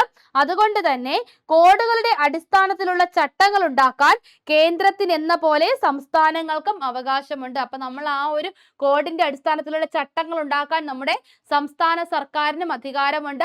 അപ്പൊ 29 കോഡുകളെയാണ് ഈ ഒരു 4 ലേബർ കോഡിന്റെ ഉള്ളിലേക്ക് കൊണ്ടുവരുന്നത് എന്ന് കൃത്യമായിട്ടും നിങ്ങളൊന്ന് പഠിച്ചു വെക്കുക. അതേ വീണ്ടും നമ്മുടെ ചീഫ് ജസ്റ്റിസിന്റെ കാര്യം പറയുന്നു. നമ്മളിത് കംപ്ലീറ്റ് പറഞ്ഞതാണല്ലേ. 53ാം ചീഫ് ജസ്റ്റിസ് ആണ്. 2027 ഫെബ്രുവരി 9 വരെയാണ്. ഹരിയാന സ്വദേശിയാണ്. ഹിമാചൽ പ്രദേശ് ചീഫ് ജസ്റ്റിസ് ആയിരുന്ന വ്യക്തിയാണ്. ഇത്രയൊക്കെ തന്നെയാണ് അദ്ദേഹത്തെ പറ്റി പറയാനുള്ളത്. പ്രത്യേകിച്ചൊന്നുമില്ല. വനിതാ കബഡി ലോകകപ്പ് ബംഗ്ലാദേശിൽ നടന്നു. ബംഗ്ലാദേശിനെ പരാജയപ്പെടുത്തിക്കൊണ്ട് നമ്മൾ നേടി. 11 രാജ്യങ്ങളാണ് പങ്കെടുത്തത്. ഒരു മത്സരം പോലും നമ്മൾ തോറ്റിട്ടില്ല. മാർച്ചിൽ നടന്ന ഏഷ്യൻ കബഡി ചാമ്പ്യൻഷിപ്പിൽ കിരീടം നേടിയ ഇന്ത്യൻ വനിതകളുടെ 2ാമത്തെ മേജർ ട്രോഫിയാണ് കേട്ടോ. 2ാമത്തെ മേജർ ട്രോഫിയാണെന്ന് ഓർക്കുക. അതായത് മാർച്ച് മാസത്തിൽ നടന്ന ഏഷ്യൻ കബഡി ചാമ്പ്യൻഷിപ്പ് ഇറാനിലാണ് നടന്നത്. ഇറാനിലെ ടെഹ്റാനിലാണ് നടന്നത്. അവിടെയും വിജയി ആര് തന്നെയായിരുന്നു? നമ്മുടെ രാജ്യം തന്നെയായിരുന്നു. അതുകൂടെ ഒന്ന് ഓർത്ത് വെക്കുക കേട്ടോ. ഇവിടെ പരാജയപ്പെടുത്തിയത് ചൈനീസ് തായ്പേയിയാണ് കേട്ടോ.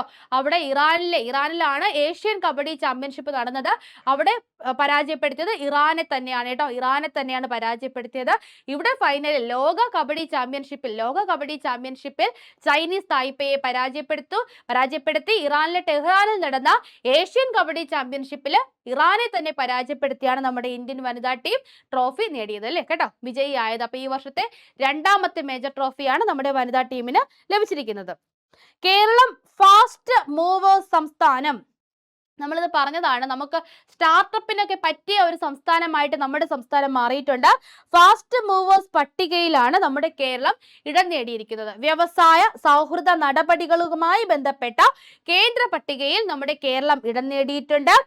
ഒഡീഷ, പഞ്ചാബ്, ആന്ധ്രാപ്രദേശ്, രാജസ്ഥാൻ, മധ്യപ്രദേശ്, അസം, ഉത്തരാഖണ്ഡ്, ജമ്മു കാശ്മീർ, കർണാടക എന്നിവയാണ് കേരളത്തിന്റെ ഒപ്പം ഈ ഫാസ്റ്റ് മൂവേഴ്സ് വിഭാഗത്തിലുള്ള മറ്റ് സംസ്ഥാനങ്ങൾ.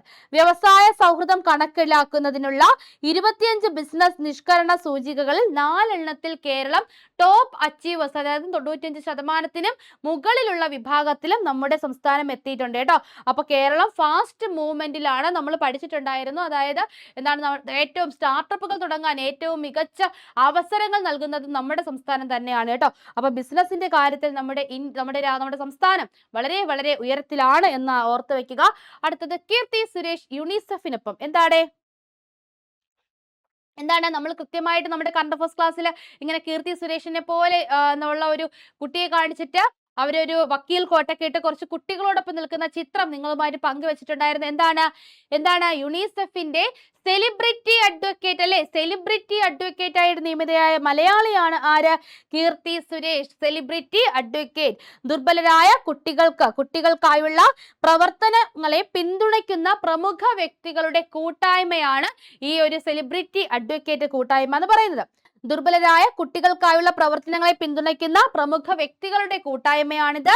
മാനസികാരോഗ്യം, വിദ്യാഭ്യാസം, ലിംഗസമത്വം തുടങ്ങിയ വിഷയങ്ങളിൽ അവബോധം സൃഷ്ടിക്കുകയാണ് സേവനം പ്രയോജനപ്പെടുത്തുക. ശിശുക്ഷേമത്തിനായി 1946 ഡിസംബർ 11 യുണിസെഫ് രൂപീകരിച്ചത്. അപ്പൊ കുട്ടികൾക്ക് വേണ്ടിയിട്ട്, കുട്ടികളുടെ ഒരു അന്താരാഷ്ട്ര സംഘടനയാണ് യുണിസെഫ് എന്ന് പറയുന്നത്. യുണിസെഫിന്റെ സെലിബ്രിറ്റി അഡ്വക്കേറ്റ് ആയിട്ടാണ് ആര് നിയമിതയായിരിക്കുന്നത്? കീർത്തി സുരേഷ് നിയമിതയായിരിക്കുന്നത്. അടുത്ത് നോക്കിയ സ്കിൻ ഓഫ് യൂത്ത്. നമ്മൾ പറഞ്ഞു അല്ലേ, skin of youth Ash Mayfair ആണ് സംവിധാനം ചെയ്തത്. അതുപോലെ നമ്മൾ അടുത്ത് പറഞ്ഞത് എ പോയറ്റിലെ അഭിനയത്തിനാണ് ഉബൈമോ റിയോസിന് മികച്ച നടനുള്ള പുരസ്കാരം ലഭിച്ചത്.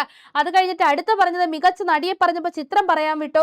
Little trouble girls. ഈ പെൺകുട്ടി ഭയങ്കര ട്രബിൾ ആണ്, ചെറിയൊരു പെൺകുട്ടിയാണ്, ലിറ്റിൽ ഗേൾ ആണ്, ഭയങ്കര ട്രബിൾ ആണ്. ഇവൾ എന്ത് ചെയ്യുന്ന അറിയാവോ? അടുക്കളയിൽ ഇരിക്കേണ്ട മിക്സിയുടെ ജാർ എടുത്തു കൊണ്ടുവന്ന് ഇവള് സോഫയിൽ വെക്കും. അടുക്കളയിൽ ഇരിക്കേണ്ട മിക്സിയുടെ ജാർ കൊണ്ടുവന്ന് സോഫയിൽ വെക്കും. ജാറ സോഫിജ ഒസ്താനാണ് മികച്ച നടി. ദ പോയറ്റിലെ അഭിനയത്തിനാണ് ഉബൈമ റിയോസിന് മികച്ച നടനുള്ള പുരസ്കാരം ലഭിക്കുന്നത്. അതൊരു സ്പാനിഷ് ചിത്രമാണ്. സുവർണ മയൂരം, skin of youth Ash Mayfair. അതുപോലെ മറാഠി സിനിമയായിട്ടുള്ള ഗോന്തൽ, നമ്മൾ റാന്തൽ എന്നാ പഠിച്ച്, റാന്തലും പിടിച്ച് സന്തോഷത്തോടെ അയാൾ നടക്കുകയാണ്. He is the walker. അയാൾ ഒരു നടത്തക്കാരനാണ്. ഒരു റാന്തലും പിടിച്ചാണ് സന്തോഷത്തോടെ അദ്ദേഹം നടക്കുന്നത്. ഗോന്തൽ ഒരുക്കിയ സന്തോഷ് ദവാക്കർ ആണ് മികച്ച സംവിധായകനുള്ള പുരസ്കാരം നേടിയത്.